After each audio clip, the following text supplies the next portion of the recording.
bacaan dulu ya kawan-kawan supaya lengkap.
Wabarakatuh. Selamat pagi, salam sejahtera bagi kita semua, seluruh pimpinan partai yang saya hormati, kawan-kawan media semuanya yang saya hormati, dan tentu adalah seluruh jajaran komisioner KPU yang kita hormati. Saya dan Mas Emil Dardak pagi ini dengan baca Bismillahirrahmanirrahim kami kembali mendaftarkan ke KPU Provinsi Jawa Timur sebagai calon gubernur dan calon wakil gubernur untuk mengikuti Pilkada serentak tanggal 27 November 2024 untuk periode kepemimpinan 2025-2030. Kami ingin menyampaikan terima kasih bahwa ada 15 partai pengusung pada pencalonan kami, saya dan Mas Emil sebagai calon gubernur dan calon wakil gubernur Jawa Timur.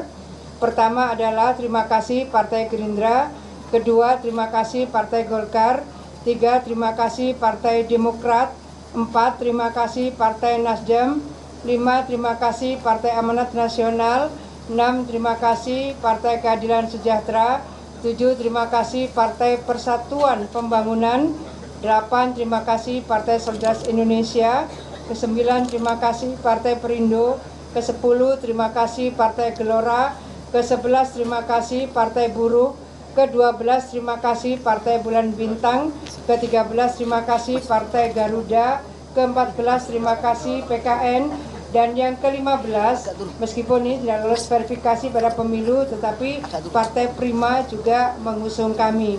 Terima kasih seluruh jajaran pimpinan partai politik sebagai bagian dari penegak demokrasi di negeri ini yang sudah memberikan mandat kepada kami, saya dan Mas Emil Dardak, untuk berikhtiar pada pemilihan Gubernur Jawa Timur yang insya Allah akan diselenggarakan 27 November 2024.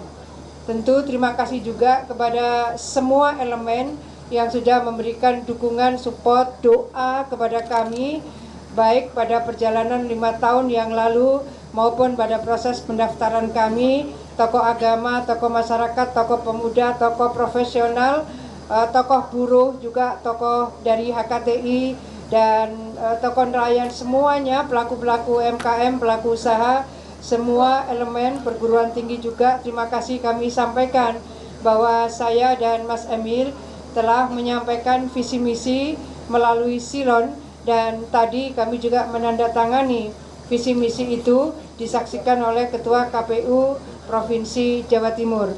Dari visi misi itu kami berharap bahwa kehadiran kami 5 tahun ke depan akan bisa memberikan penguatan pada kemakmuran, keadilan, dan keunggulan kualitas SDM Jawa Timur untuk menyambut Indonesia Emas 2045.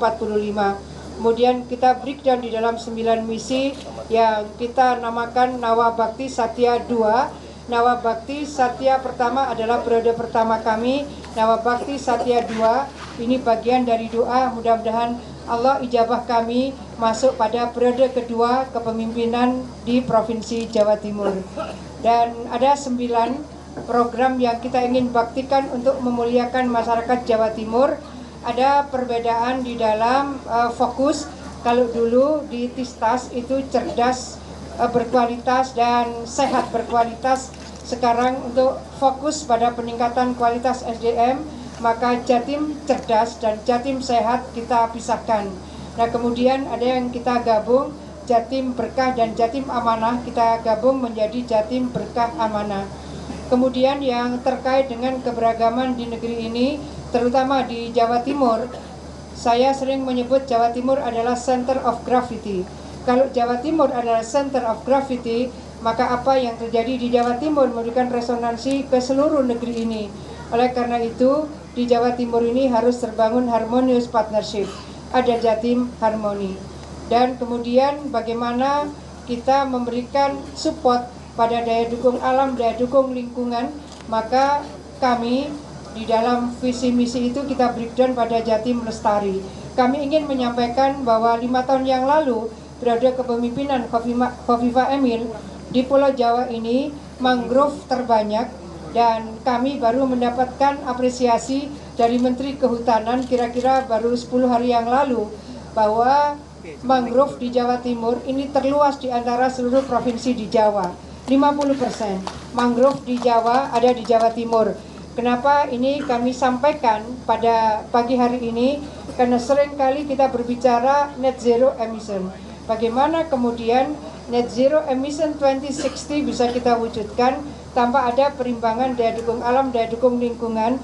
Maka kemudian yang kita pilih adalah menanam mangrove, karena menanam mangrove ini bisa memproduksi 5 kali lebih banyak oksigen daripada tanaman yang ada di darat, sehingga dia bisa menyerap 5 kali lebih banyak karbon dioksida daripada tanaman di darat. Ini adalah salah satu legacy yang kami sebetulnya lakukan dengan seluruh elemen di berbagai titik di mana ada hutan mangrove. Kami turun dan kami melakukan tidak hanya pada penanaman hutan mangrove, tapi juga habitat ekosistem yang ada di dalamnya. Kami kemudian melepas liarkan burung sesuai dengan jenis burung dari BKSDA Provinsi Jawa Timur. Kemudian kami juga melepas liarkan berbagai bibit ikan, termasuk di dalamnya adalah udang dan kepiting. Ini bagian penting menurut kami, bagaimana kemudian indeks lingkungan hidup juga menjadi bagian yang sangat penting untuk terus kita jadikan salah satu referensi kesuksesan kita di dalam membangun Provinsi Jawa Timur. Kalau kita berbicara Jatim Akses, ini adalah bagian dari infrastruktur yang harus kita bangun. Jatim Cerdas adalah pendidikan, Jatim Sehat tentu adalah layanan di rumah sakit, tapi juga bagaimana kita menyiapkan tenaga dokter-dokter spesialis di Jawa Timur. Jadi kawan-kawan media, para pimpinan partai semua yang saya hormati, di Indonesia ini hanya Jawa Timur yang menyiapkan APBD-nya untuk memberikan support kepada PPDS, dokter-dokter spesialis. Kenapa kita melakukan itu? Tentu ini juga karena kesepakatan dengan DPRD yang menyetujui bahwa ada alokasi anggaran yang kita siapkan untuk bisa memberikan support kepada para dokter spesialis. Sementara dokter spesialis itu sendiri tidak semuanya dari Jawa Timur.